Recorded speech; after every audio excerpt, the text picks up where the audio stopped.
everyone. Good afternoon, and a big welcome to day one of the first South Asia Teaching English online conference. I'm Sujata Bhosle, the Senior Academic Manager with the British Council's English and School Education team in South Asia, and I'll be your host as we kick off 3 exciting days of learning, sharing, and connecting. This conference is all about supporting teachers' professional development across the South Asia region through practical ideas, thoughtful discussions, and collaborative learning. We are thrilled to have teachers, teacher educators, and education professionals from South Asia and beyond joining us today. We'd like to know a little bit more about the audience, so please tell us in the chat where you're joining from. Are you a teacher? Are you a teacher educator? What classes do you teach? Over the next 3 days, we'll be exploring key themes from the British Council's CPD framework for teachers, with contributions from educators, researchers, and thought leaders from the region and the UK. We look forward to your active participation throughout the conference. Today's session on Zoom is being recorded, and it is also being streamed live on the British Council's Teaching English Facebook Asia page. We've added the link to the chat, so please feel free to share it with your colleagues.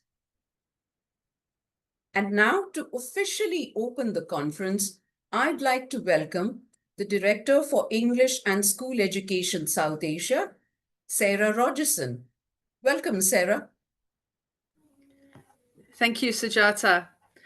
Hello, everybody. My name is Sarah Rogerson, and I'm the Director of English and School Education for South Asia at the British Council. And it's a real honor to welcome so many talented and inspiring teachers to the inaugural South Asia Teaching English Conference. It's an event that we're really excited about. I think if you look within yourselves, most of us carry a memory of a teacher who changed our lives, someone who made us feel big when we felt small, someone who helped us believe in our potential, and perhaps some of you have been that person for somebody else. So as we come together to explore teacher professional development, let's take a moment to remember the teachers who shaped us, guided us, and inspired us. But what is a teacher? It sounds like a simple question, but the answer is anything but. A teacher is never just one thing. A teacher might be the person who feeds their class before teaching them, the assessor, the motivator, and yes, sometimes the disciplinarian. A teacher adapts lessons for children from diverse backgrounds at different levels. The teacher may have election duties and other duties besides. And the teacher is often the anchor in a child's life when everything else feels uncertain. And I'm sure each of you could add to this list from your own experience. And this conference is about recognizing that complexity and giving you the high quality professional development you deserve. Whether you're in a classroom, training teachers, shaping policy, or supporting learning in other ways, you'll find space over the next 3 days to reflect, connect, and grow. Teaching English is the world's largest online English teaching community, and we're happy to have you as a part of it. It's designed for English teachers and teacher educators like you. The platform brings together the best of UK and local expertise, powered by the insight and experience of the British Council. Through Teaching English, you can build your professional network, share knowledge and ideas, and stay up to date with the latest research and innovations. You'll also find practical resources such as lesson plans, events, learning tools, and opportunities to support your career development. So thank you for being here. I hope you find this conference inspiring, thought-provoking, and most of all, useful to your own journey as a teacher or a teacher educator. Please stay engaged, and we're really excited to have you for the next 3 days on this inaugural conference. Thank you so much, Sarah, for that lovely and warm welcome. And thank you for opening the conference for us. Before we begin the next session, the session today, I'd like, as you know, we have an exciting lineup of sessions for today. But to get you the most out of it, I'll walk you through a few housekeeping notes. If you have any questions for the panelists today, please add them to the Q&A on Zoom and in the comments section on Facebook. All of you attending the session today will get an editable PDF certificate. It is available in the feedback survey. The link will be shared in the end. When you complete the survey, you will be able to download the certificate. Please remember to be polite and respectful. Keep your comments relevant to the session. Please don't express any opinions that may cause harm or offense to others. We request you not to share any personal information or links in the chat. Moderators may remove the participants who disrupt the session or send inappropriate messages.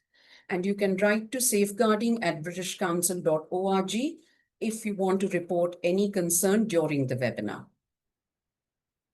And now, to start us off, we turn to a vital theme in our profession: inclusive practices. Our first session is a panel discussion featuring experts who will share how we can build more inclusive English language classrooms, practices that reflect the diverse needs of our learners.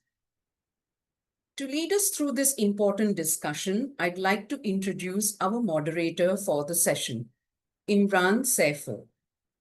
Imran is a senior academic manager in the English and school education team in South Asia. He is based in Dhaka, Bangladesh. Imran has been in the field of teaching and teacher education for 18 years, and he has extensive experience of implementing inclusive approaches to learning and teaching in a range of contexts. Hi, Imran, how are you? I'm very well. Thank you very much for having me. Thank you so much, Imran, for agreeing to moderate this panel. We are very excited to hear the discussion. I am too. Over to you, Imran. Let's get started. Right. Thank you, Sujata. Thank you to our audience for being here. I can see there's more than 1,000 members on Zoom already. I can't see the Facebook page. I'm sure there's a lot of other people. So again, everybody, welcome. We've got a wonderful panel discussion with three exceptional professionals in our field of English language teaching and teacher education. As my colleague said, my name is Imran Saifur. I work in an academic capacity at the British Council. With me, I have, as I was saying, three experts from Pakistan, India, and Nepal. And allow me to sort of give a brief introduction of them, and then we will go to the panelists themselves and hear from them about themselves and their illustrious sort of career and experience of working in the field. From Pakistan, we've got Amina Ahmed, who is an educational leader and the head of academics at Talimabad, where she drives curriculum strategy and leads large-scale reform initiatives, including curriculum design for the Federal Directorate of Education.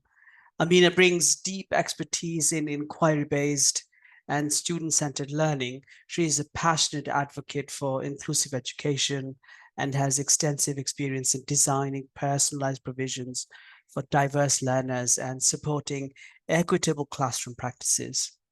Her work combines innovation, empathy, and systemic change, and she commits herself to shaping learning environments where every student has the opportunity to thrive.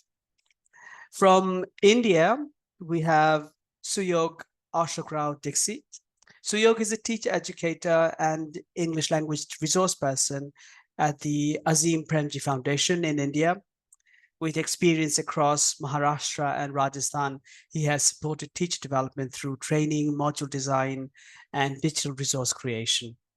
A Hornby scholar with an MA in TESOL from the University of Warwick, he brings a strong research background in translanguaging, teacher leadership, and inclusive pedagogy.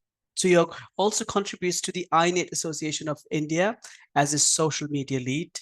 He is committed to equity in education and empowering teachers to create inclusive and reflective classrooms. And from Nepal, we have Deepak Machi, who is an inclusive education officer at the Center for Education and Human Resources Development in Nepal. Deepak has over 15 years of experience in disability inclusion and equitable education. He has led key national initiatives and supported schools and educators in adopting inclusive practices that respond to diverse learner needs. As a passionate teacher, educator, and advocate for inclusive practices, Deepak regularly contributes to national and international conferences, sharing insights from both policy and grassroots levels. His work bridges systems and classrooms, driving meaningful change in support of learners with disabilities. And so welcome panelists, if you would switch on your cameras. We are excited to have you and listen to you and talking about all of the experience and the expertise you have.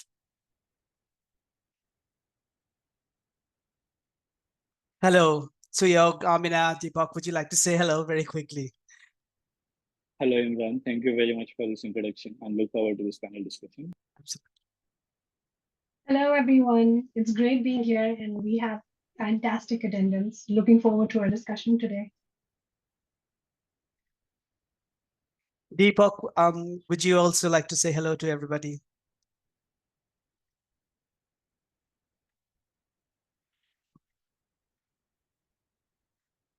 Deepak, hello everyone, yeah. I'm from Nepal here. Yeah, thank you, Deepak. Great, thank you, everybody. So as I was saying, that we're really very excited to, I am very excited to have this discussion with you. We've had a chance to sort of have a quick chat about what you wanted to share with our audience today. But allow me to share sort of like an overview of how this discussion is going to go, so that it's easier for everyone to follow what we're going to talk about. If Sujata, can we go to the next slide, please? Right. So today our panelists are going to talk about factors, key factors and strategies that they have considered and utilized in their experience to create inclusive learning environments, be it in the classroom with learners and with teachers. And there are three sort of main questions that the panelists and I are going to together try to answer.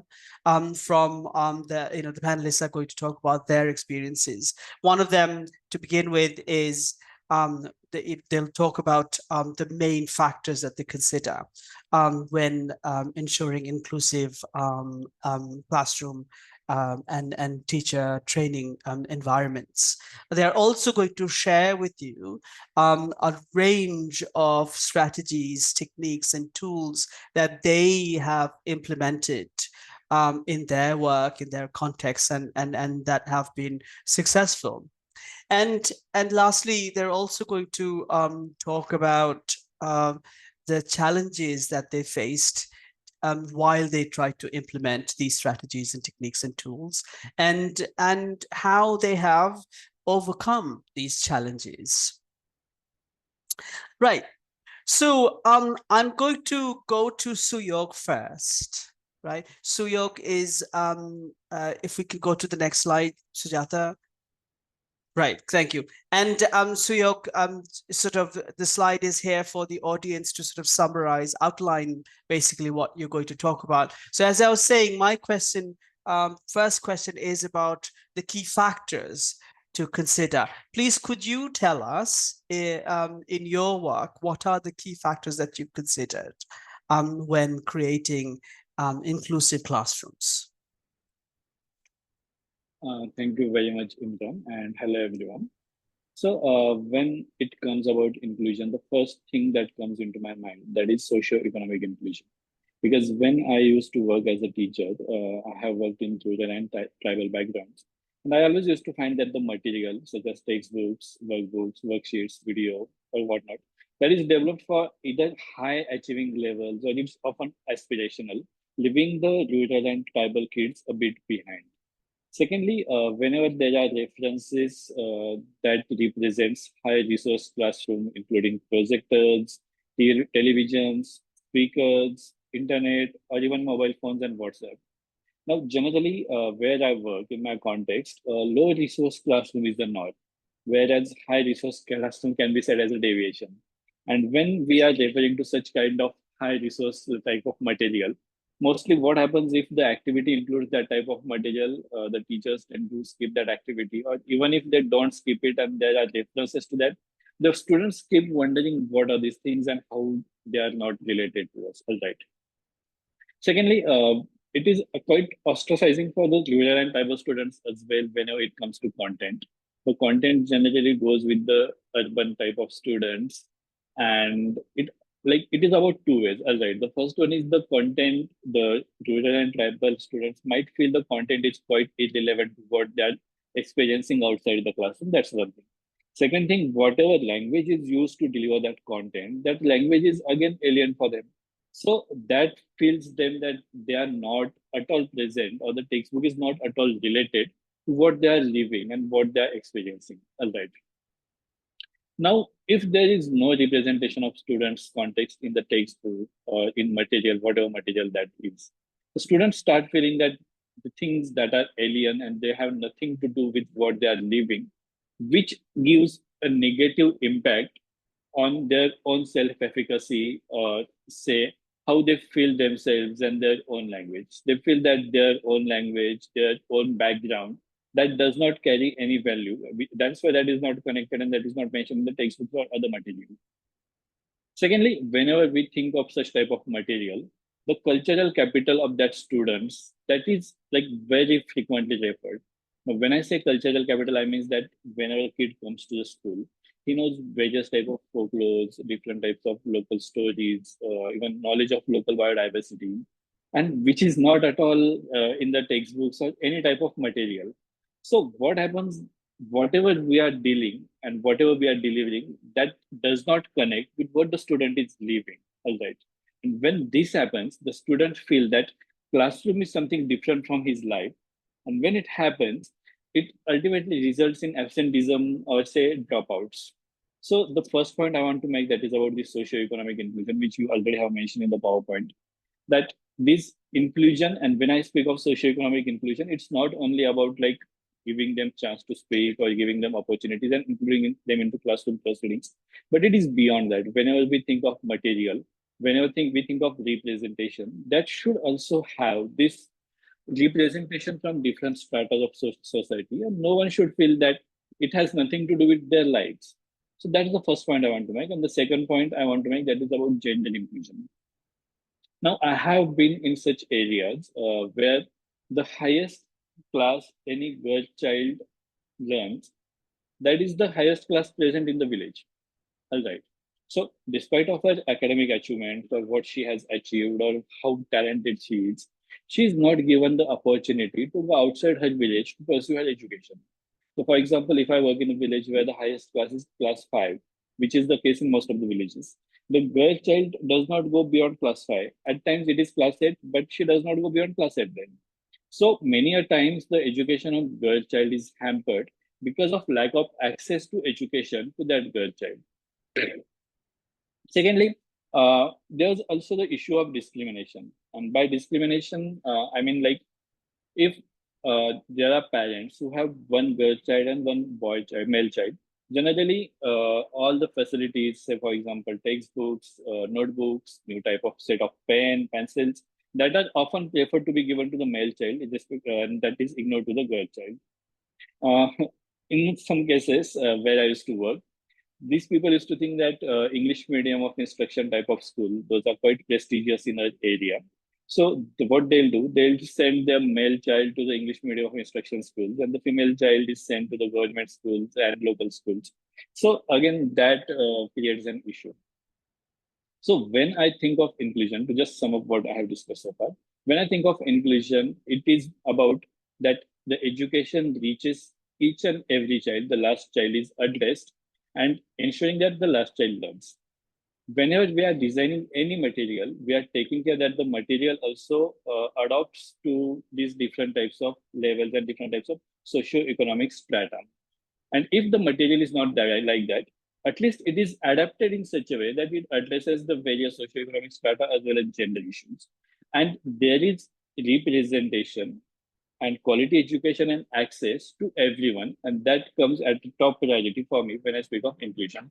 Now, just to give an example, in India, generally what happens, the verb in Indian languages that follows the gender. All right. So whenever we design any material, for example, I'm designing some instructions for teachers or some textbook, we follow the verbs that follow the masculine gender. For example, teacher, I say karta hai, not karti hai. All right. So whenever there are verbs, they follow the masculine gender. So again, that's the discrimination that is like subconsciously happening. So when I think of inclusion, I think of this inclusion of socioeconomic strata as well as gender. So that's what I want to speak at this point. Thank you very much. Thank you.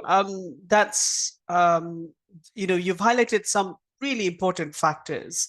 Just a quick question I have at this stage, and I'm sure we'll have a lot more questions for you a bit later. But the question that I wanted to ask you right now is that you talked about material as learning material. Often as teachers, we don't have a lot of control over the material that goes to the learner. When material is not inclusive, for example, as you said, socioeconomically or from a gender perspective, not inclusive, is there something that a teacher can do to maybe reduce the negative impact of that material, that sort of non-inclusive material, or even completely neutralize it? Thank you very much for this follow-up, Imran. And as I was mentioning during my talk, there's a possibility of adapting that material. All right. So even if the material is not specifically designed to address the local context and local needs, and which is practically impossible in my country, given the large geography of my country, no material can address each and every part. So what one can do is that, one can adapt that material such that it suits the local context. That's possibility one. Possibility two is the comparison. All right. So what I can bring in that this is what is given in the material. How do we see these things in our context? And how do we see and how do we compare these two things? So what we say, compare and contrast, that type of thing can be also done with this material. So one strategy can be adaptation. The second strategy can be compare and contrast. Thank you. Right. Thank you very much. That's fantastic. And again, we will definitely come back to you, and I'm sure that our audience will have lots of questions for you as well. But at this stage, I'd like to go to Amina. Before I ask you my next question, Amina, would you like to quickly respond to anything that Suyog just pointed out? I think Suyog has made some very valid and very real pointers here, and there's just so much of commonality in the subcontinent when we're talking about socioeconomic inclusion, especially the point about gender inclusion. There's a very, very vast, steep dropout rate for girls, especially even in Islamabad, although it's the capital city of Pakistan. So there are multiple factors in these things, and I think together as a large subcontinent, we have a lot of overlapping issues. And the thing about textbooks, I think I'd like to comment further on that when you get to me, but I think that there's just so much of commonality between all of us. Absolutely, totally agreed. And I am based in Bangladesh, and when Suyog was talking about these factors, I could totally sort of picture the situation, the context that I work in Bangladesh. Right. So, Amina, as I understand, we've spoken before, and you've got a wealth of experience in the field of inclusion. Something in particular that stuck out in our discussions is that your experience in working with neurodivergence. Please, could you, to start with, talk about some strategies the approaches and strategies that have worked for you over the years to ensure inclusive learning environments for neurodivergent learners and other learners? I think, thank you for the question. I think one of the most important aspects for this is basic adaptability. Providing different types of media for the students, and it doesn't matter whether they're neurodivergent or not. But the fact is that we need to include adaptable materials for our students in any classroom, whether it is private education or public education. Neurodivergence is more common than actually identified. And the basics that a teacher could do would include, like, if you're giving them YouTube videos to watch, you could have the captions on, bilingual translations, something that Hugh was talking about, having materials adapted for students. If there's something that they cannot understand, you need to make sure that the medium that they're interacting with is understandable. And adaptability is a major aspect of that. The flip side is that we need to make materials accessible for our teachers as well. Because when we're talking about neurodivergence in students, teachers are of different experiences, different qualifications. We need to make sure that the TLMs that we're providing, the teacher and learning material that we're providing to them, is accessible to them, that they can understand it. Because only if they understand the depth of what they're reading, can they actually impart that knowledge to the students as well. Right. Adaptability. Amina, very quickly, sorry to interrupt you. We prepared a few slides to sort of outline what you wanted to talk about. Would you like us to move on to the language accessible materials for teachers slide? Sure. Yeah. Okay. So the next slide basically is okay. This is what you're talking about. Okay, good. Yeah. Please carry on. Sorry to interrupt you. That's okay. So basically, we need to make sure that the TLMs that we're providing for teachers, they need to be culturally relevant more often than not. I can say this, I think, with fair confidence in the subcontinent, that teachers are often given materials that they're not familiar with. The context that is given in the textbooks or the materials that they interact with is something that a lot of the times they cannot connect with. And that gap is noticed in students as well. So when we talk about children and making things accessible for them, we need to understand that teachers are the starting point here. We need to make accessible material for teachers, and then expecting the same, that they can transfer that knowledge effectively to the students as well. And I know that you were talking about, how do we deal with neurodivergence? And apart from identification, something that really worked. I'm so sorry, I'm going back and forth. Not at all. Remediation. Remediation is such an important aspect. When you don't label the child, they don't feel differently. Recognizing that there is something different, seeking external help. I know we talked about private schools having psychologists and therapists on campus, but that same resource is not accessible in public schools for Pakistan. If I talk about Pakistan specifically, it's just not possible. So identifying, making them feel that they're part of the class rather than a different lot in itself. And I think remediation would really help there. And again, as teachers, we need to approach these situations with empathy and flexibility. I understand classroom routines get very disrupted when you have different learning levels, but the fact is that we need to be a little more adaptable and a lot more empathetic. Plus, obviously, we need those resources where you have specialized therapists and specialists on board to help you around with IEPs and other, adaptations that we were talking about earlier as well. Right. Moving Thank to you. my last point. Yeah. Yeah. Again, when we talk about adaptability, a lot of the times the focus is on technology integration. It's really big. We talk about 21st century skills. We talk about, having digital literacy. But the fact is that when we talk about adaptations, we talk about localized context.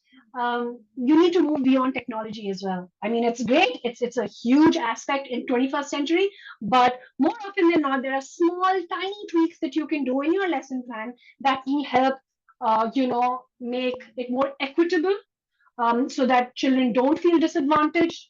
Um, yeah, I think, like I said, you can use visual aids, manipulatives, storytelling. Dyscalculia is something that is so rampant in teachers, by the way, and students, and more often than not, we go undiagnosed. So again, understanding that we're all different and accepting that, facing it with empathy, treating it with that, in that way, and again, giving teachers the resources that they desperately need.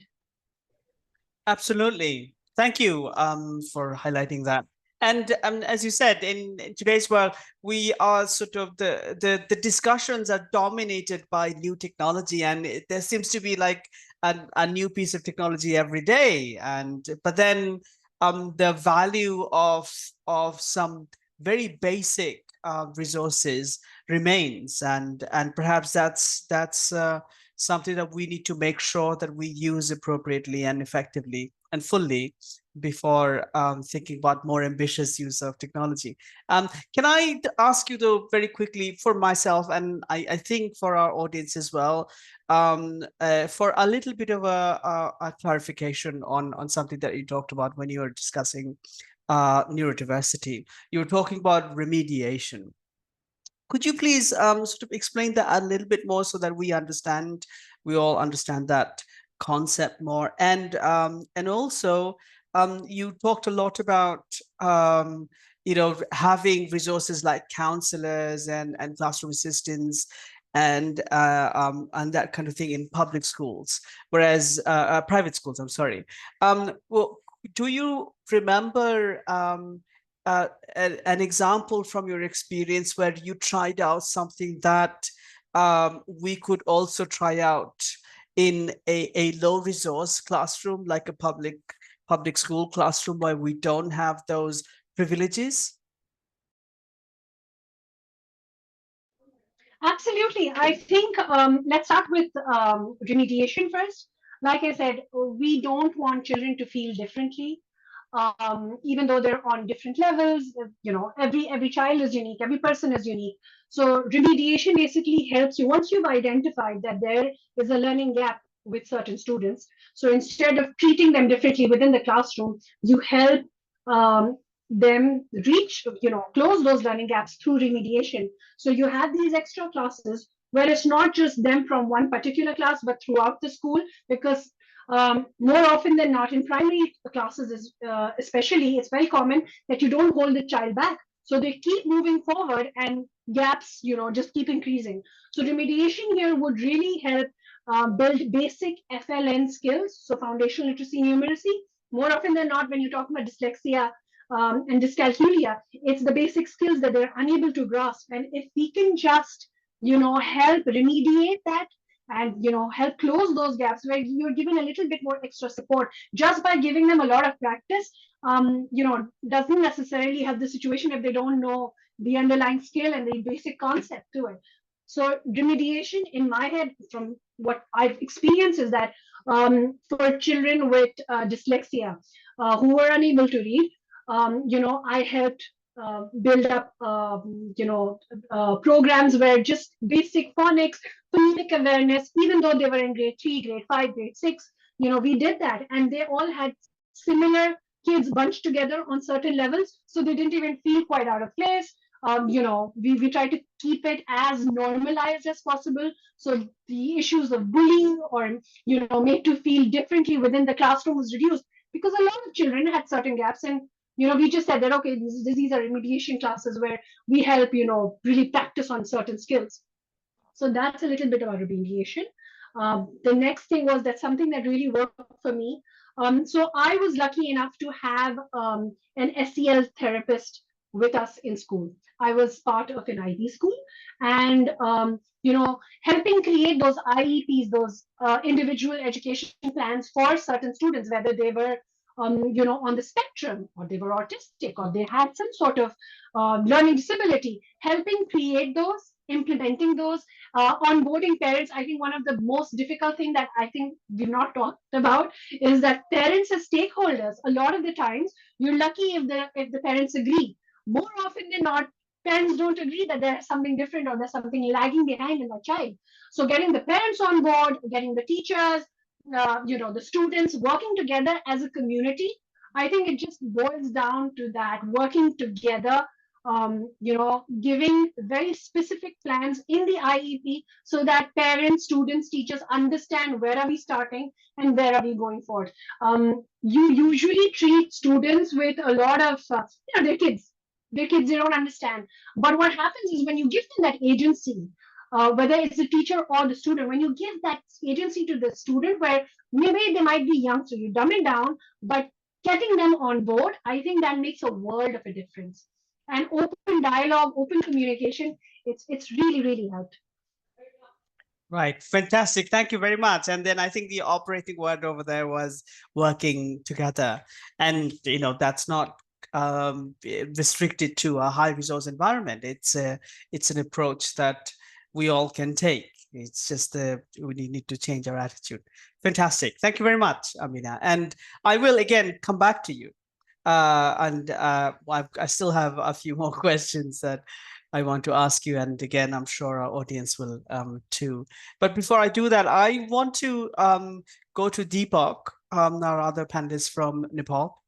Deepak, if you can hear me, would you please switch on your camera and microphone? And what I wanted to ask you about, Deepak, can you?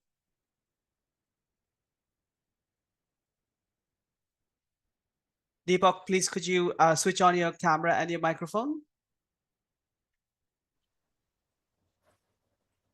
Excuse me, yeah. I couldn't hear you voice. Good. Can you hear me now? Hello. Yeah.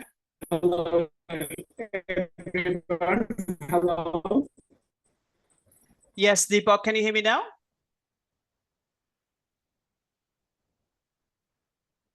Yeah. Yeah.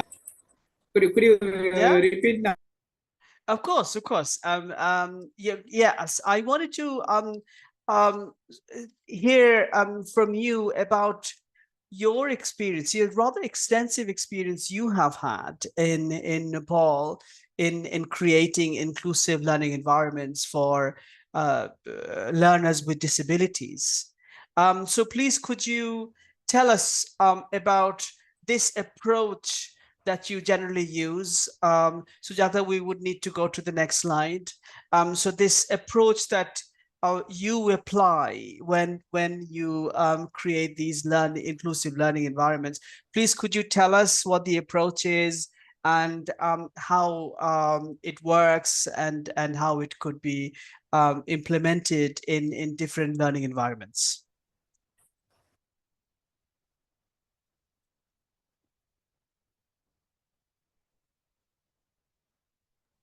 Deepak, please, could you start? Very good.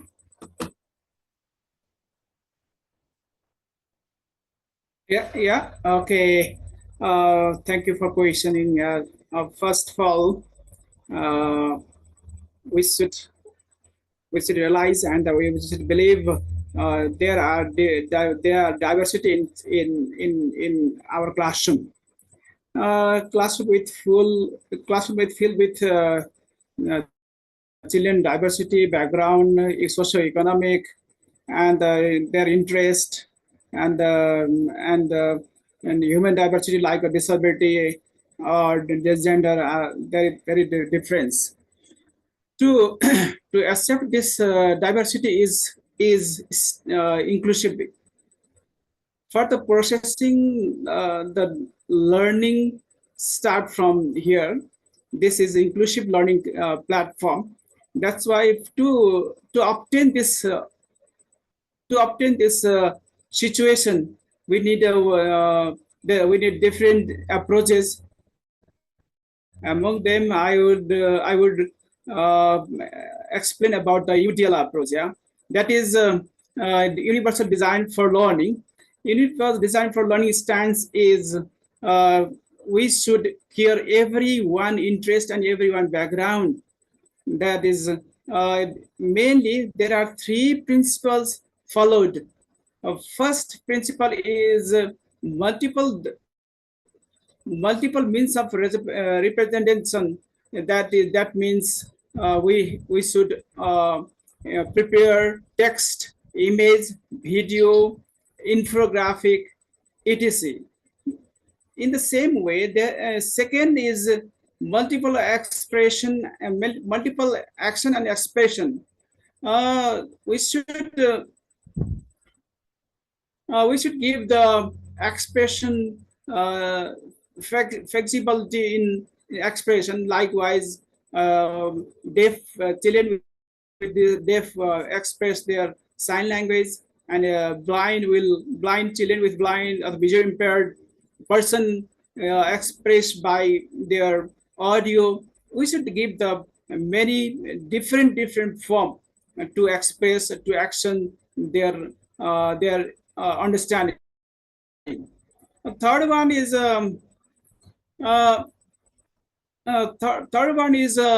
multiple means of engagement. That is give we should give them choice, yeah, choice and relevance, choice, challenging to that is the engaging our children in language teaching.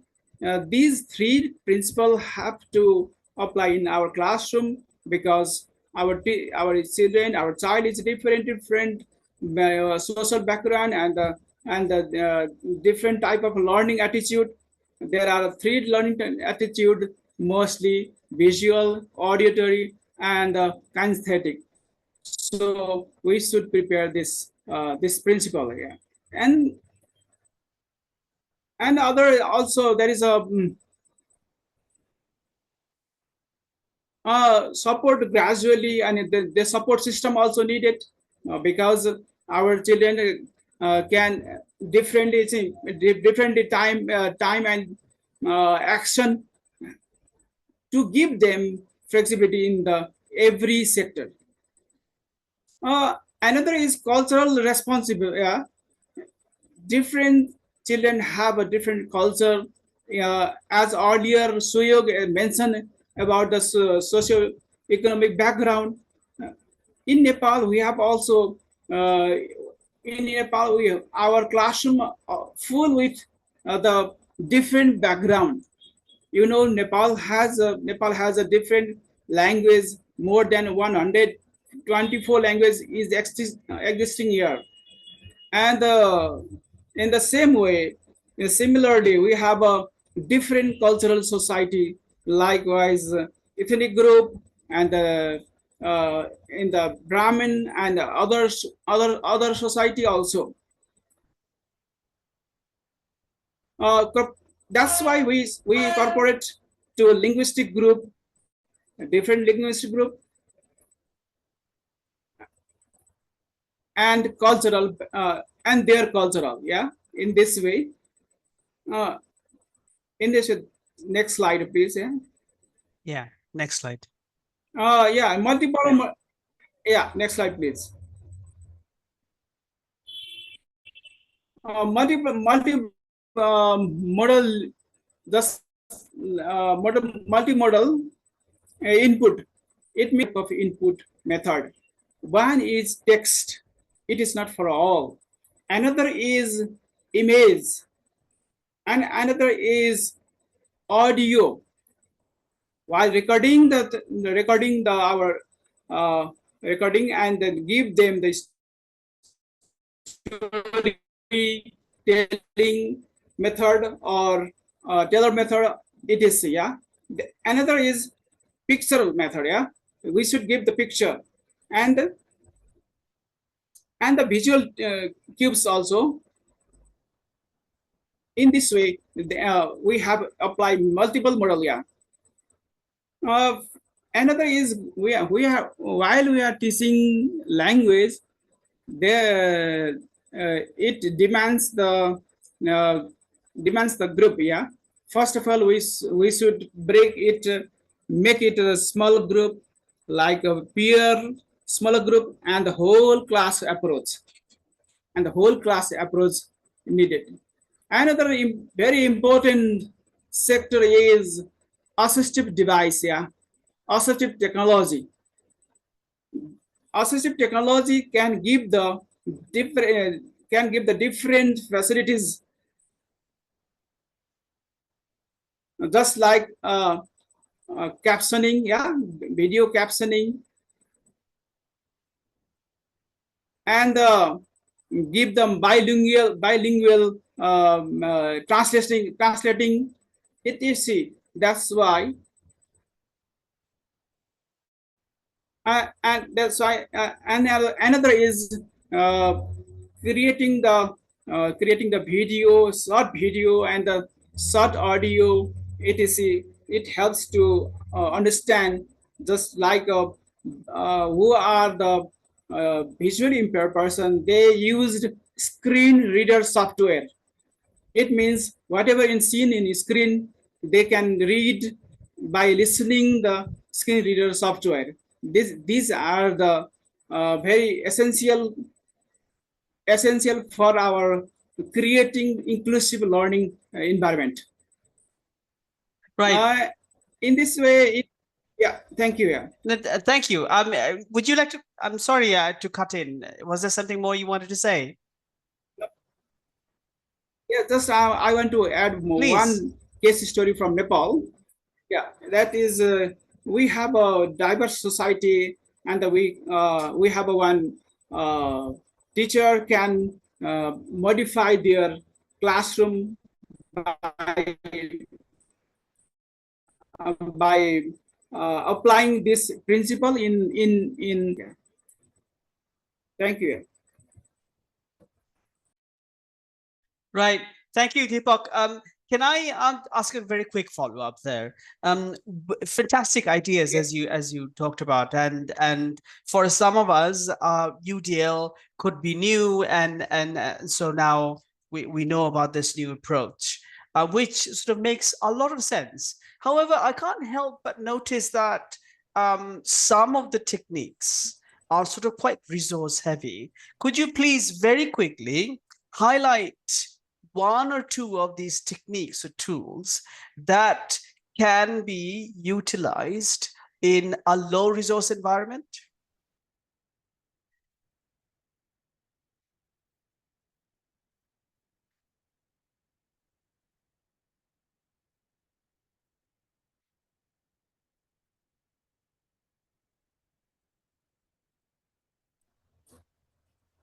Due to internet issue, I cannot No hear. problem. Yeah, I while your question is that it is demand that the different high resource, yeah, and that's why we have a training for teacher who are interested in this UDL technology. Likewise, I already mentioned about the low tech technology and mid tech technology and the high tech technology. We have a it's a different type of technology we have available in society. We apply that resource, what are available in our society, and we gives from the internet. Yeah, and the mobile. Already Suyog mentioned about the mobile is one of the major resource. I think yes. Sir. Right. Thank you very much. Right. Fantastic. So if I may summarize what we've heard from our panelists, and then we can start taking some questions. So I sort of had mainly sort of three threads there. One was that the examples that our panelists provided, they gave examples of lots of different types of diversity. And so that, and then they kept reminding us that the first thing to do is recognize the diversity and recognize that learners are different. Everybody's different in so many ways, and not only in the ways that we've written down as examples, but there can be so many other ways learners can be different. And that is the first step, that we recognize the difference.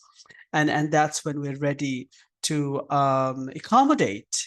And second sort of common thread I've heard is that when we try to accommodate the differences learners have, when we try to develop an inclusive classroom, we need to apply specific strategies. And there seems to be a lot of strategies and techniques available. Our panelists have given us some really practical ideas that we could apply in our classrooms. And many of those ideas that they went on to sort of talk about were low resource ideas as well. And so it is important for us not only to understand that learners can be different, but also develop our own understanding, awareness of these different strategies that can be used.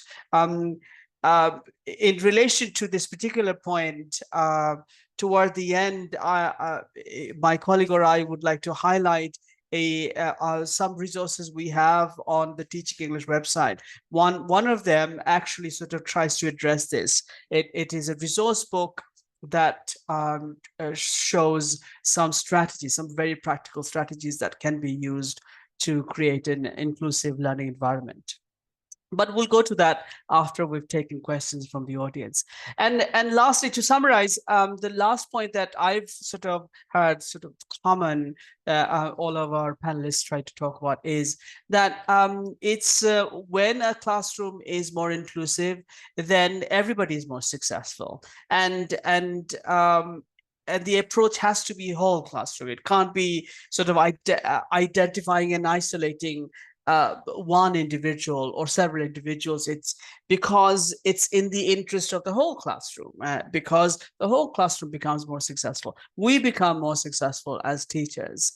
And so creating inclusive classrooms is in the interest of everybody, not only those who we might perceive as having special needs.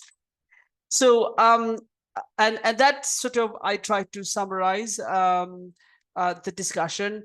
At this stage, we would like to take some questions from our audience. And I see a question here from Farhana Tabani. And I think it's a good question for Suyog. Suyog, you talked about cultural capital that learners bring into the classroom. Farhana asked her, and if you could sort of answer the question, she wants to know about early years classroom, and she wants to know how a teacher could create a culturally inclusive environment, a culturally inclusive and multilingual environment for early years learners. Thank you very much for this question, Farhana. And I think that gives me more opportunity to speak about bringing that cultural capital into the classroom. So see, there are multiple ways, all right. And what one can do, I'll give a simple example. For example, where I live currently in Rajasthan, there are camels and dogs and so imagine that there's an incident happened in the locality where a dog was barking at a camel and camel started running. The teacher can take this example in the classroom, have a discussion with the students about their experience, and chip in some English words, simple English words. For example, camel, dog, barking, saw. And with the help of these words, taking what they have seen, what they have experienced, the teacher can introduce the English in the classroom. All right. Secondly, whenever we are thinking of content, it is always a good idea to connect that content with what the students are living and experiencing. Fine. So for example, if I want to teach a lesson that speaks about certain place, say for example, I want to teach a lesson which speaks about Lal Mahal, which is a fort. Now, although my students where I live have not seen that fort, I can always connect it to what they have seen and what they know about forts. And by that, I will connect that input with what they already know. So the idea is not making the input alien to the students, making it connect, bringing that bridge, building that bridge, whether it is in terms of language or whether it is in terms of content, that is actually crucial. And even if it is the early years case, the early year students brings a lot much cultural capital with them. They know their families, they know their environment, they know what is happening around them, they know different type of folklore stories, and all these can be built upon, and English can be introduced using all these material. Yeah. I hope I have addressed a few of the points. Yeah, Thank you. yes, absolutely. Unfortunately, we can't take more of your time as we're running out of it. But thank you very much. It did make a lot of sense to me. Amina, I think there was a question for you about large classrooms, and Anjali Preman asked, in a context where you've got classrooms with 50 to 75 students and where teachers are always under pressure to complete the syllabus, how far are the approaches to neurodivergence practical? Large classroom sizes, it's a very, very real issue. And I understand that at the start of it, from the looks of it, it is quite overwhelming and maybe even impractical.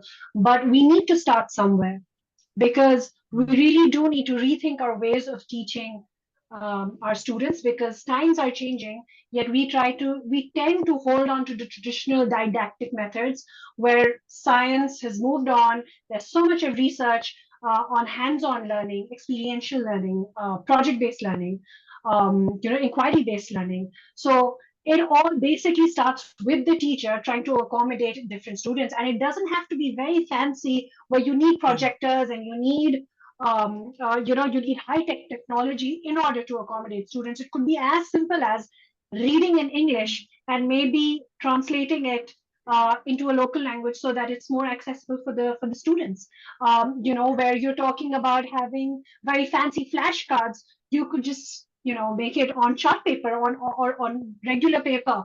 It doesn't have to be very fancy and laminated. I know that in Balochistan, when Niyat had launched, Talimabad had launched one of its project, Niyat, in Balochistan, we had asked the teachers for math instead of doing these high, number cubes. The teachers didn't have access to those resources. So it was a simple thing that you take the students out and you collect small pebbles.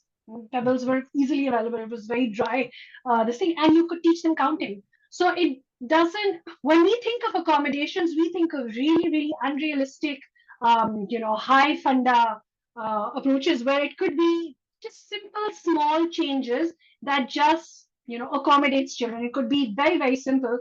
But again, there's a lot of thought, in what we need to really think along the lines of is that we need to start changing our approaches to teaching and learning, because children have to be accommodated now. It's high time. Yeah, right. Thank you. And it's great that you summarized with that very important reminder that we need to change our approach to that, and that's not specific to any level, the kind of resources we have available. We are almost out of time. There are so many other questions that unfortunately, though, we won't be able to get to them. There's one more minute left. I did want to highlight some very, very useful resources we have on Teaching English, very relevant, related to what our panelists talked about. And I think some of the questions, perhaps the answers to them, can be found in these resources. The first one, as you see, it's a wonderful resource book. It essentially it's got, if I remember correctly, 40 lesson plans and activities, and to create more gender inclusive English language lessons. and these are mostly low resource lessons as well. So I think something that you can take directly to your classroom, and then the second one that you see is a teacher development resource book, something that a group of teachers can use together. You can also sort of use it by yourself, or as a group of teachers together. And it's sort of essentially to develop your understanding of the fundamental principles of inclusive practices, many of which our panelists have talked about. And lastly, the really fantastic research publication that came out earlier this year. And that's, you can see the title over here, and it sort of talks about teachers having disabilities and the the struggles that they have, but at the same time also the way they have sort of excelled in their environments. And you have accounts of teachers from Brazil, Georgia, Rwanda, Spain, and Sri Lanka. So for teachers from all different contexts, right? So we really hope that you're going to sort of look at these resources, and I know that you'll find them useful. I've gone over time. It's been wonderful talking to our panelists, and hopefully we were useful to our audience. Sujata, that's all from me. Yes, yes, of course. I mean, there are so many questions. I'm sorry, audience, we are not able to take all of them here. And I'm sharing the feedback link here on the screens. It has also been shared in the chat in Zoom as well as on Facebook. So when you complete this feedback survey link, you will find a link for your certificates, which you can download and add your name in and save. But please remember that we have other sessions now starting in another 29 minutes. It's on dyslexia and inclusive language teaching in continuation to what perhaps Amina was just talking about in her session. We also have something about visual thinking, tips, tools, and techniques for inclusive classrooms. Maybe Emily has something to say about using technology in a different way, or maybe less technology too. Lots of ideas there. So thank you so much, Imran, and our panelists today. This has been a really stimulating discussion. We should have another session on the same topic, I think. Absolutely. The strategies and approaches, I'm sure, will resonate with our audience today. And so please, all of you, thank you very much. Have a wonderful evening. See you all in 30 minutes. Please remember to use the same Zoom link to join us. Thank you all. Thank you very much. Thank you. Thank you, everybody.